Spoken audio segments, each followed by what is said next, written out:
Guys, ಪ್ರಪಂಚದಲ್ಲಿ ತುಂಬಾ ಕಷ್ಟಪಡ್ತಿರೋ ವ್ಯಕ್ತಿಗಳು ಯಾರು ಅಂತ ಕೇಳಿದ್ರೆ ಅವರು ನಮ್ಗೆ ನಿಮ್ಗೆ ಎಲ್ಲಾರ್ಗೂ ಇರೋ ರಿಲೇಟಿವ್ಸ್. ಯಾಕೆ ಅಂತ ಹೇಳ್ತೀನಿ ಕೇಳಿಸ್ಕೊಳ್ಳಿ. ಅವರು ನಮ್ಮ ಜೀವನದ 24/7 ನ್ಯೂಸ್ ಚಾನಲ್ ಆಗಿರ್ತಾರೆ.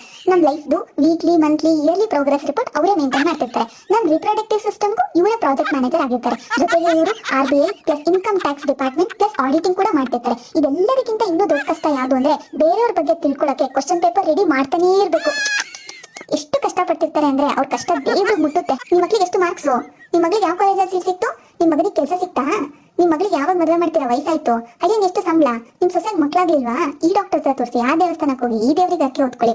ಇವ್ರ ಸಲಹೆ ಮೇಲೆ ಒಂದಾಯ್ತು ಅನ್ಕೊಳ್ಳಿ, ಅಲ್ಲಿಗೆ ನಿಲ್ಸಲ್ಲ. ಒಂದ್ ಮಗುನೇ ಅಲ್ಲ, ಮಕ್ಳು ಅಂತ ಪ್ಲೂರಲ್ ಕರಿಬೇಕು ನಾವು. ಇನ್ನೊಂದು ಮಾಡ್ಕೊಳ್ಳಿ ಅಂತ ಹೇಳಿದ್ರು ಅಂದ್ಬಿಟ್ಟು ಅಪ್ಪಿ 3 ಮಕ್ಳು ಆಗೋಯ್ತು ಅನ್ಕೊಳ್ಳಿ, ಅವಾಗ ಅವ್ರಿಗೆ ಆಡ್ ನಂಬರ್ ಇಷ್ಟ ಆಗಲ್ಲ.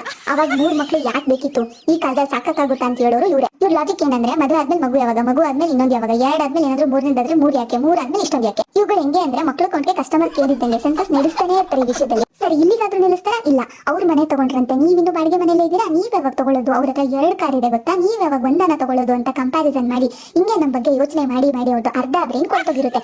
ಇನ್ನೊಂದಷ್ಟು ಜನ ರಿಲೇಟಿವ್ಸ್ ಇವ್ರ ಮನೆ ಕಟ್ಸ್ಬಿಡ್ರಲ್ಲ, ಕಾರ್ ತಗೊಂಡ್ಬಿಡ್ರಲ್ಲ ಅಂತ ಪೂರ್ತಿ ಬ್ರೈನ್ ಕೊಳ್ತೋಗೋ ತನಕ ಯೋಚನೆ ಮಾಡಕ್ ಬಿಡಲ್ಲ. ಆದ್ರೆ ಒಂದು ಪಕ್ಷ ನಿಮ್ ಜೀವನದಲ್ಲಿ ನಂತರ ಒಬ್ರು ರಿಲೇಟಿವ್ ಇದ್ವು ಅನ್ಕೊಳ್ಳಿ, ನೀವು ಓದ್ ಜನ್ಮದಲ್ಲಿ ಊರಿಗೆಲ್ಲ ಅಷ್ಟು ಪುಣ್ಯ ಮಾಡಿದ್ದೀರಾ ಅಂತ ಅರ್ಥ. ಯಾಕಂದ್ರೆ ನನಗೆ ನನ್ನ ಜೀವನದ ಬಗ್ಗೆನೇ ಕ್ಯೂರಿಯಾಸಿಟಿ ಇಲ್ಲ, ಇನ್ನ ಬೇರೆಯವ್ರ ಜೀವನದ ಬಗ್ಗೆ ಯಾವ ಸಿಟಿ ಇರುತ್ತೆ ನೀವೇ ಹೇಳಿ. ನಾನು ನನ್ನ ಪಾಡಿಗಿರ್ತೀನಿ, ಯಾರ ವಿಷಯಕ್ಕೂ ಮೂಗ್ ತೋರ್ಸಲ್ಲ, ಯಾವ ಊರು ಸಾಬ್ರಿಗೂ ತಲೆ ಹಾಕಲ್ಲ. ನಾನು ಮದ್ವೆ ಮಕ್ಳು ಯಾವಾಗ ಅಂತ ಕೇಳಲ್ಲ, ಸಂಬಳ ಆಸ್ತಿ ಎಷ್ಟಿದೆ ಅಂತ ಕೇಳಲ್ಲ, ಮನೆ ಕಾರ್ ತಗೊಂಡ್ರ ಅಂತ ಕೇಳಲ್ಲ, ನಿಮ್ ಮಗನಿಗೆ ಜಾಬ್ ಸಿಕ್ತಾ, ಮಗಳಿಗೆ ಮ್ಯಾರೇಜ್ ಆಯ್ತಾ ಅಂತ ಕೇಳಲ್ಲ. ಒಟ್ನಲ್ಲಿ ನನಗೆ ನಿಮ್ ಪರ್ಸನಲ್ ಲೈಫ್ ಬಗ್ಗೆ ಇಂಟ್ರೆಸ್ಟ್ ಇಲ್ಲ, ನಿಮ್ ಮಕ್ಳ ಬಗ್ಗೆ ಇನ್ಫಾರ್ಮೇಶನ್ ಬೇಕಿಲ್ಲ, ನಿಮ್ ಬ್ಯಾಂಕ್ ಬ್ಯಾಲೆನ್ಸ್ ಬಗ್ಗೆ ಕ್ಯೂರಿಯಾಸಿಟಿ ಇಲ್ಲ, ನಿಮ್ ಸ್ಯಾಲರಿ, ಆಸ್ತಿ, ಸ್ಟೇಟಸ್ ಇದು ಯಾವ್ದು ನನ್ನ ಸಿಲೆಬಸ್ ನಲ್ಲೇ ಬರಲ್ಲ. ಅಷ್ಟೇ ಅಲ್ಲ, ನೀವು 2 ವರ್ಷ ಕಾಣಿಸ್ಕೊಳ್ಳಿಲ್ಲ ಅಂದ್ರೆ ಎಲ್ಲಿಗೆ ಹೋಗಿದ್ದೆ ಅಂತ ಕೇಳಲ್ಲ, ನೀವು ಸತ್ರು ಏನಾಯ್ತು ಅಂತ ಕೇಳಲ್ಲ. ಈಗ ಸ್ವಲ್ಪ ಜಾಸ್ತಿ ಆಯ್ತು ಆದ್ರೂ ಪರವಾಗಿಲ್ಲ, ಇದು ಇಗ್ನೋರೆನ್ಸ್ ಅನ್ಕೊಳ್ಳಿ, ನಿಮ್ಮೆಲ್ಲರೂ ರೆಸ್ಪೆಕ್ಟ್ ಅನ್ಕೊಳ್ಳಿ. ನನ್ನಿಂದ ಅಡ್ವೈಸ್ ಇಲ್ಲ, ಕಂಪ್ಯಾರಿಸನ್ ಇಲ್ಲ, ಜಡ್ಜ್ಮೆಂಟ್ ಇಲ್ಲ. ಆದ್ರೆ ಅನ್ಫಾರ್ಚುನೇಟ್ಲಿ ನನಗಿಂತ ರಿಲೇಟಿವ್ಸ್ ಇರಲಿಲ್ಲ. ಹಾಗಾಗಿ ಯಾರಿಗಾದ್ರೂ ನನ್ನಂತ ನಾನ್ ಟಾಕ್ಸಿಕ್ ರಿಲೇಟಿವ್ ಬೇಕಿದ್ರೆ ನನ್ನ ಸಂಪರ್ಕಿಸಿ. Hourly basis, daily basis, weekend package ಇದೆ, ಫುಲ್ ಮಂತ್ ಸಬ್ಸ್ಕ್ರಿಪ್ಷನ್ ಕೂಡ ಅವೈಲೇಬಲ್ ಇದೆ. ಟರ್ಮ್ಸ್ ಅಂಡ್ ಕಂಡೀಷನ್ಸ್ ಒಂದೇ. ನಿಮ್ ಪರ್ಸನಲ್ ಲೈಫ್ ಬಗ್ಗೆ ನಾನು ಕೇಳಲ್ಲ, ನನ್ನ ಪರ್ಸನಲ್ ಲೈಫ್ ಬಗ್ಗೆ ನೀವೇನು ಕೇಳಂಗಿಲ್ಲ ಅಷ್ಟೇ. ಆಮೇಲೆ ನೀವೇನಾದ್ರೂ ಟಾಕ್ಸಿಕ್ ರಿಲೇಟಿವ್ ಆಗಿದ್ದು ನಾನ್ ಟಾಕ್ಸಿಕ್ ರಿಲೇಟಿವ್ ಆಗಿರೋದು ಹೇಗೆ ಅಂತ ತಿಳ್ಕೋಬೇಕು ಅಂದ್ರೆ, ಅಥವಾ ನಿಮಗೂ ನಾನ್ ಟಾಕ್ಸಿಕ್ ರಿಲೇಟಿವ್ ಆಗ್ಬೇಕು ಅನ್ನೋ ಇಚ್ಛೆ ಇತ್ತು ಅಂತ ಅಂದ್ರೆ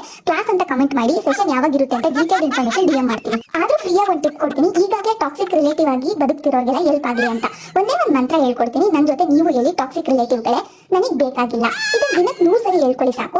ಯಾವಾಗ ನಿಮ್ಗೆ ಏನೇನೋ ಬೇಡ ಅಂಡ್ ನಿಮ್ಮ ಮಾತು ನಿಮ್ಗೆ ಕಹಿ ವಿಷ ಅಂತ ಶುರು ಆಗುತ್ತೋ ಅಲ್ಲಿಗೆ ಟಾಕ್ಸಿಕ್ ಇಂದ ನಾನ್ ಟಾಕ್ಸಿಕ್ ರಿಲೇಟಿವ್ ಆಗ್ಲಿ ಅಂತ ಅರ್ಥ.